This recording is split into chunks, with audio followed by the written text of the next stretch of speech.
über 1000 Euro für einen High-End-Saugwischroboter ausgegeben, modernste KI an Bord, Lasernavigation, 30.000 Pascal Saugkraft und dann steht er da vor einer Türschwelle und kapituliert wie ein müdes Pferd vor einem Zaun. Einfach so. Das ist kein Witz, das ist Alltag in Millionen deutscher Altbauwohnungen. Gerade in Altbauwohnungen sind Türschwellen von 3, 4 oder sogar 5 cm gar keine Seltenheit. Und die meisten Roboter schaffen gerade mal 2 cm. Heute zeige ich dir einige Top-Modelle, die wirklich klettern können. Diese Klettermeister können natürlich nicht nur über hohe Türschwellen klettern, sondern tatsächlich auch über Schwingstühle, Wäscheständer oder hohe Teppiche und vieles mehr. Wir haben alle Modelle in unserem echten Alltag getestet und echter Türschwellen, echtem Schmutz und ohne Marketing blabla. Bleib dran, denn am Ende zeige ich dir auch, was du tun kannst, wenn selbst die besten Kletterkünstler an deiner Türschwelle scheitern.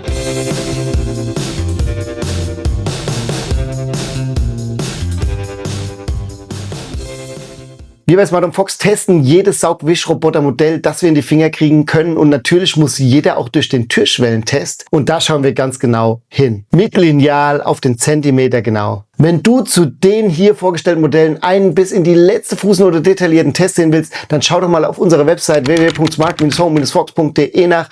Der Link ist in der Beschreibung. Und natürlich findest du alle ausführlichen Testberichte auch hier auf unserem Kanal. Abonnieren lohnt sich also. Ein kleiner Klick für dich, ein großer Schritt für Smart & Fox.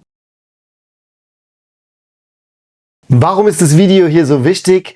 Weil Tatsache ist, die meisten Saugwischroboter schaffen gerade mal eine Kletterleistung von 2 cm.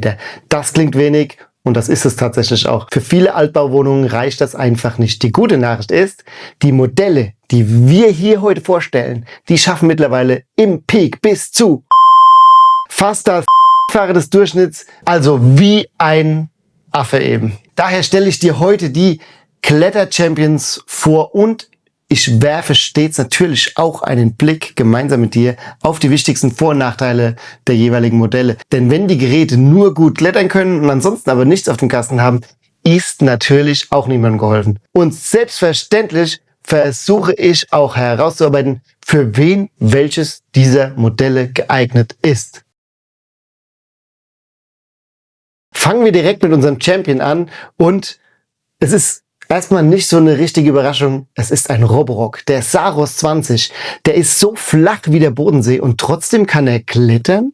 Ehrlicherweise, wir haben hier vom Roborock tatsächlich vor dem Test nicht allzu viel erwartet, weil Roborock erst in diesem Jahr mit der Klettertechnik nachgezogen hat. Die waren da ein bisschen hinterher und wir haben angefangen mit 2 cm und waren froh, dass er es geschafft hat. Und dann haben wir Schritt für Schritt immer um 5 mm erhöht. 3 hat er auch easy geschafft. Das waren wir von den alten Roborocks auch schon gewohnt. Das war schon so eine Marke, die geknackt war. Roborock setzt jetzt hier eben auch auf diese Roboterbeinchen, um Höhen zu überwinden, so wie die Konkurrenz. Hier sehen wir jetzt, dass er tatsächlich bei 4 cm überraschenderweise ohne Probleme über die Türschwelle klettert. Da waren wir schon überrascht. Und da lassen wir uns natürlich dann nicht lumpen und legen noch eine Schippe drauf. Und tatsächlich bei 5 cm war er immer noch im Game. Und hier siehst du ihn jetzt, wie er bei unglaublichen 6,2 cm, wir dachten so, hier ist auf jeden Fall Schluss, hat er trotzdem die Türschwellen-Competition angenommen und hat sie überklettert. Die Roboterbeinchen funktionieren hervorragend. Wie weit können wir es treiben? 6,7 cm hat der Roborock Saros 20 tatsächlich geschafft. So eine hohe Türschwelle muss man erstmal finden. Und tatsächlich war dann bei 7,1 cm Schluss. Also fast so hoch wie er selbst. Und das ist dabei gleichzeitig der flachste Roboter in unserem Vergleich. Mit nur 7,98 cm Bauhöhe kommt er unter einige Möbelstücke. Klein, flach und trotzdem ein echter Kletter-Champion. Was uns besonders gut gefallen hat, guck mal, hier siehst du, wie er an das Hindernis heranfährt. Egal, ob es ein Teppich oder eine Türschwelle ist, er erkennt es frühzeitig, hebt dann beim Fahren, ohne anzuhalten, schon das Chassis an und fährt dann flüssig über das Hindernis hinweg. Und auch wichtig ist, dass er sich dann nicht, wenn er das Hindernis erklommen hat, hinten in den Tod stürzt, sondern hier auch kontrolliert wieder runterfährt. Und das klappt beim Roborock hervorragend. Was bringt der Saros 20 noch mit? Wir haben hier den ausführlichen Test zum Saros 20. Wenn du alle Details wissen willst, schau mal hier das Video an. Aber Im Schnelldurchlauf, Roborock hat die beste App auf dem Markt nach wie vor. Das ist einfach flüssig und fehlerlos. Das ist einfach benutzerfreundlich. Das funktioniert intuitiv sehr gut. Roborock bringt auch aus meiner Sicht die beste Abstimmung zwischen Hard- und Software mit sich. Jahrelange Erfahrung im Robotermarkt machen sich hier einfach bemerkbar. Wir Kunden fungieren hier nicht als Beta-Tester und wir kriegen ein fertiges Produkt. Wer Roborock kennt, weiß, was gemeint ist und weiß es auch zu schätzen. Bei Teppichen war der Saros 20 hervorragend. Bestwerte im Saugtest. Auch das liegt aus unserer Sicht überwiegend an dieser Chassis-Lift-Funktion oder mit an der Chassis-Lift-Funktion, die einfach den Abstand zum Teppich optimal einstellt und so das Maximale aus der Saugkraft und aus der Reinigungsleistung auf dem Teppich eben herausholt. An dieser Stelle möchte ich natürlich die 36.000 Pascal Saugpower nicht unerwähnt lassen. Die Wartung ist auch ein Vorteil, denn dieses Wishpad-System verlangt einem da einfach nicht so viel ab. Die Station reinigt sich selbst, es funktioniert alles sehr gut. Da hat man wirklich minimalstens zu tun. Nicht nix, aber minimalstens. Außerdem sieht das Ganze hier sehr schick aus. Luxus, what's it in deiner Wohnung? Vielleicht bald oder schon. Aber kein Schatten ohne Licht, Licht ohne Schatten. Die Schwächen gibt's auch. Roborock setzt beim Saros 20 hier immer noch auf dieses MOPS-System, Wischsystem, und das ist eben keine Real-Time-Selbstreinigung. Das heißt, dieses Reinigungsergebnis ist nicht perfekt. Die Mops müssen immer in der Station zwischengewaschen werden. Außerdem setzt Roborock hier auf diese relativ neue Starsight-Navigationstechnologie und Hinderniserkennung. Kein LiDAR-Laser, und das bedeutet tatsächlich, dass er nicht so super effizient navigiert, wie man es eben von den total etablierten LiDAR-Laser-Robotern kennt. Und dadurch dauert es länger und dadurch brauchst du mehr Akku. Ne? Das ist der Teufelskreis. Aber jammern auf hohem Niveau, nenne ich das mal, denn der Saros 20 ist ein Top-Gerät und der eignet sich besonders, wenn du einen super flachen Saugroboter suchst, der gleichzeitig auch noch sehr gut klettern kann und auf Teppichen super performt. Am wohlsten fühlt er sich aufgrund der etwas weniger effizienten Navigation und des schwächeren Akkus in Wohnungen bis maximal 100 Quadratmeter. Mittelgroße Wohnungen. Wenn man so den Verschmutzungsgrad betrachtet, dann ist es eher für so mittelmäßig verschmutzte Wohnungen, weil er nicht so diese Real-Time-Reinigung beim Wischsystem hat. Let's talk about money. 1500 Euro UVP. Das ist halt ein absoluter Luxusroboter. Und jetzt ein kleiner Tipp von uns, wie man die Folgekosten reduzieren kann und die Leistung der Wischroboter verbessern kann. Das gilt übrigens für alle Wischroboter, die wir heute zeigen. Und der Tipp ist ein Öko-Reiniger mit richtig geilen Gerüchen. Mein Favorit ist zum Beispiel Pink Grapefruit, der riecht gut, der reinigt gut. Oder etwas speziell für Tierhaushalte mit probiotischer Formel. Millionen von Mikroorganismen zersetzen die organischen Gerüche nachhaltig. Und mein persönlicher Favorit, der wiederverwendbare Beutel mit Reißverschluss. Das heißt, wenn er voll ist, machst du den Reißverschluss aus, leerst ihn aus und dann kannst du wieder benutzen. Das ist gut für die Umwelt und für deinen Geldbeutel. Und da sparst du bis zu 100 Euro pro Jahr. Und jetzt noch ein neues Produkt. Ein probiotischer Tankerfrischer. Das probieren wir aktuell aus. Und die Idee ist, du kennst es wahrscheinlich, wenn du mal vergisst, den Schmutzwassertank auszuleeren, dann kriegst du so einen richtigen muffigen, ekelhaften Gestank. Und da musst du hier einfach schütteln, um die Mikroorganismen zu aktivieren. Und dann gibst du einen Schuss in den leeren Schmutzwassertank. Und dann kannst du den Tank bis zu 14 Tagen unausgeleert im Roboter lassen. Zum Beispiel, wenn du in den Urlaub fährst, ist das super praktisch. Okay, das waren jetzt einige Sachen. Die Links dazu findest du in der Beschreibung mit Rabattcode. So viel vorweg. Du wirst nach diesem Video die Qual der Wahl haben, denn wir haben einige Klettermeister. Und das, was du hier siehst, ist der Mova Z60. Das ist jetzt ein Roboter mit sich selbst reinigender Wischwalze und der kann tatsächlich auch klettern, denn der hat auch diese Roboterbeinchen. Und auch ihn haben wir in unseren Klettertest geschickt. Und tatsächlich ist es so, dass viele Wischwalzenroboter nicht klettern können und die machen nicht mal die 2 cm. Damit hat der Z60 hier an dieser Stelle überhaupt kein Problem. Und das Besondere ist hier, der geht ganz anders an dieser Rand. Der rast richtig auf die Hindernisse zu und fliegt quasi drüber. Und bei 4 cm hat er tatsächlich keine Probleme. Das ist eine sehr gute Nachricht für alle Wischwalzen-Roboter-Fans mit hohen Türschwellen. Und dann haben wir weiter gestapelt und den Z60 versucht an seine Grenzen zu bringen und er hat sogar hier die 5,8 cm überklettert. Das sah richtig gut aus. Und bei der nächsten Stufe 6,1 hat er es tatsächlich auch noch hoch geschafft und dann stand er aber oben und hat ein bisschen dumm geguckt, denn er hat dann sozusagen einen Abgrund identifiziert und ist nicht mehr runtergefahren, ist oben stehen geblieben. Crazy. Was den Mova auf jeden Fall auszeichnet, was sonst kein anderer hat. Der Hersteller scheint hier an die Qualität seines Produkts zu glauben, denn er hat tatsächlich 3 Jahre Herstellergarantie, das ist 1 Jahr mehr als alle anderen.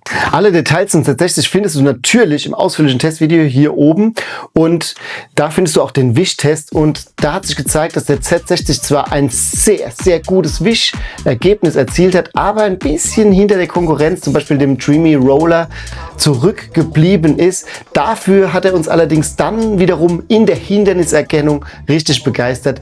Kabel, Klamotten, Schuhe, fast alles erkannt und umfahren, kein Problem. Die Downside war so ein bisschen die Saugleistung auf Hartboden. Da ließ es ein bisschen zu wünschen übrig. Und die Verarbeitung und das Design sind etwas, ich sag mal, pragmatisch. Und was tatsächlich auch so ein bisschen diesem Wischsystem geschuldet ist und der auch wie Mova das hier so angesetzt hat, ist der Wartungsaufwand ist höher. Zum Beispiel hat er tatsächlich diesen Schmutzwassertank, wenn du den hinten rausholst, den musst du regelmäßig ausleeren, sonst fängt er so widerlich an zu muffen wie bei uns hier. Muss man wieder ausleeren. Auch die Walze ist dann ein bisschen komplizierter. Da musst du halt mal abmachen und musst sie rausholen, musst mal gucken, ob da Haare sich drum gewickelt haben, ja. Und das ist bei den Pads schon einfacher. Die ziehst du einfach ab und schmeißt in die Waschmaschine. Für wen ist dieser Roboter also geeignet? Für jemand, der einen mit einer sehr guten Kletterleistung sucht, der aber auch diese Wischwalze haben möchte, die sich eben selbst reinigt und dadurch ein deutlich besseres Wischergebnis hat, also verschmutztere Wohnungen. Und die Hinderniserkennung ist halt für chaotischere Wohnungen besser geeignet. Und tatsächlich ein schlagendes Argument beim Z60 ist hier der Preis. Mova traut sich hier noch nicht ganz an die Premiumpreise ran und du kriegst dieses Teil hier schon für unter 1000 Euro. Das ist mal eine Ansage. Eine sehr gute Alternative zum Mova und zum Roborock ist der Dreamy Aqua 10 Roller, der hier so schön leuchtet. Und warum ist er eine gute Alternative? Wenn wir uns zum Beispiel diese Geräte von unten anschauen, dann sehen wir, die sehen sich sehr ähnlich, denn Mova und Dreamy teilen sich die Technologie, die gehören irgendwie zusammen, wie das in China so ist. Auf jeden Fall haben die hier das gleiche Wischsystem. Und auch das gleiche Saugsystem und auch einiges gleich. Und tatsächlich auch irgendwie das gleiche Klettersystem. Aber können sie auch gleich hochklettern? Let's have a look.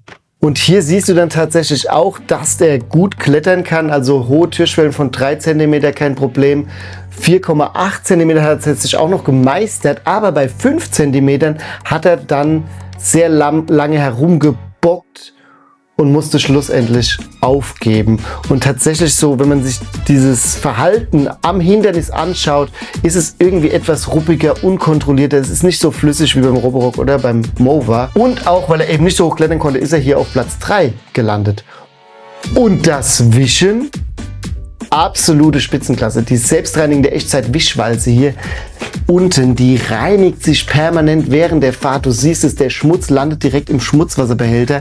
Kein Dreck wird durch die Wohnung verschleppt. Keine Kreuzkontamination möglich. Also im Wischtest war er dann doch deutlich besser wie die anderen beiden hier. Und wenn du jetzt aber alle Infos zum Roller haben willst, hier packe ich dir den Link zum ausführlichen Testvideo hin. Das ist super spannend, da haben wir einiges aufgedeckt. Und für wen ist dieser Roboter jetzt geeignet? Also wen kann ich denn empfehlen? Ja, wenn du noch eine bessere Wischleistung haben willst und wenn du ein bisschen mehr Premium willst, ein bisschen mehr edel, ein bisschen mehr schick und ein bisschen mehr bezahlen willst, dann bist du mit dem Dreamy Roller gut dabei, denn der kostet doch dann über 1000 Euro. Wenn du wissen willst, was er gerade aktuell genau kostet, schau mal unten in der Beschreibung, da packe ich dir alle Links zu diesen Robotern hin, kannst du sie im Shop anschauen. Und übrigens, wenn du super empfindliche Böden zu Hause hast, dann kommt jetzt noch ein heißer Tipp. Dann ist vielleicht der Dreamy Aqua 10 Track für dich der richtige. Der ist sehr ähnlich dem Aqua Roller, aber der hat noch eine andere Wischfunktion, die einfach noch besser geeignet ist für sensible Böden. Wie du hier siehst, ist diese Wischfunktion einfach so eine Mischung aus Walze und Pad und es ist ein bisschen flauschiger und ist einfach sanfter zu den Böden. Die Wischleistung ist ein bisschen schlechter, aber für empfindliche Böden top. Kletterleistung gleich, denn gleiche Technologie wie beim Aqua 10 Roller. Und wenn du dazu alle Details willst, hier oben ist der Link zum ausführlichen Testvideo. Und hier kommen die Tipps und Tricks, die ich euch versprochen habe und auf die ihr schon so sehnsüchtig gewartet habt. Denn was machst du, wenn deine Türschwelle wirklich zu hoch ist? Selbst für unsere Kletterkünstler oder du hast keinen Kletterkünstler. Miss einfach mal deine Türschwelle vorher aus auf den Millimeter genau. Klingt banal, ist aber entscheidend, denn ein Unterschied von nur 2 bis 3 Millimetern kann schon darüber entscheiden, ob dein neuer Roboter drüber kommt. Und noch ein kleiner Hinweis. Wir testen an harten Kanten, viele Türschwellen sind aber schon leicht abgenutzt, abgerundet und da kann er dann vielleicht noch einen Ticken höher klettern. Tipp Nummer 2, die Saugroboter-Rampe. Das ist ein echter Geheimtipp für extreme Türschwellen. Fakt ist auf jeden Fall, wenn du richtig hohe Türschwellen hast, zum Beispiel so Balken, ne? Du wohnst im Dachgeschoss, kennt man ja diese Balken von einem Zimmer ins andere, dann kommt vielleicht selbst so ein Kletter-Champion nicht drüber, aber das ist kein Showstopper für dich, wenn du einen Saugwischroboter haben willst. Du brauchst dann einfach eine Rampe und es gibt welche, die kannst du kaufen. Ich packe den Link in die Beschreibung, aber du kannst sie natürlich auch selber bauen. DIY. Wichtig an dieser Stelle ist, musst du auch dann eventuell eine Rampe für wieder runterfahren bauen. Er muss ja wieder zurück und er will natürlich auch nicht abstürzen. Das Problem hast du ja in unserem MOVA-Test gesehen. Und noch ein heißer Tipp, es gibt, wenn du online kaufst, das 14 Tage Rückgaberecht, ja, also wenn du jetzt bei der Einrichtung merkst, oh nein, mein Roboter, der schafft's nicht über die Schwelle, dann kannst du ihn zurückschicken. Daraus ergibt sich auch noch der nächste Tipp, und zwar in der App, also nicht direkt verzweifeln, wenn er deine Türschwelle nicht überklettert, obwohl wir im Test rausgefunden haben, dass er 5 cm schafft oder so und du hast nur 3 oder so.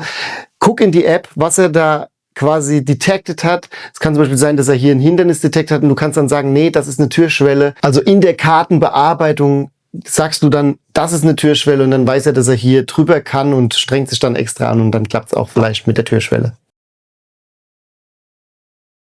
So, du siehst also, ich habe für jeden was mitgebracht und wichtig ist aber jetzt, dass du auch die anderen Kriterien nicht außer Acht lässt, ja. Und vielleicht hier noch ein kleiner Tipp, wenn du Hilfe brauchst bei der richtigen Auswahl des Wischroboters, dann mach doch einfach mal unseren Saugroboter-Berater. Da unten in der Beschreibung findest du den Link dazu und das Coole ist, das ist komplett kostenfrei und wir beraten dich wirklich persönlich, welcher Roboter für deine Befindlichkeiten der richtige ist. Und wenn wir jetzt auf diese Kriterien gucken, die auch wichtig sind, dann entscheide dich erstmal, welches Wischsystem du willst, ja. Willst du Mobwalze oder willst du die Pads oder willst du das Trackpad? Und dann kannst du gucken, welches ist denn jetzt der Kletter-Champion, der zu mir passt. Ich denke, da gibt's halt ein paar Kriterien, die noch wichtiger sind. Und wenn du wissen willst, welche Wischsysteme es alle gibt, dann schau doch mal hier, haben wir ein super Video darüber gemacht. Da kannst du einfach mal reinschauen. Viel Spaß dabei. Die Links zu allen Robotern packe ich dir aber auch in die Beschreibung. Da kannst du einfach mal die Preise im Shop abchecken. Und wenn du wissen willst, welches der beste Wischroboter aktuell ist, dann schau dir doch mal das Video hier an. Da haben wir das sehr ausführlich diskutiert. Und wenn du Fragen hast zu diesem ganzen Thema, ja, ist ja schon irgendwie komplex, dann schreib's einfach in die Kommentare. Wir antworten so schnell wir können und auf jeden Fall abonnieren nicht vergessen, like nicht vergessen, sprich über uns und teile uns mit deinen Freunden. Ich freue mich auf dich. Bis zum nächsten Video. Bis bald. Peace.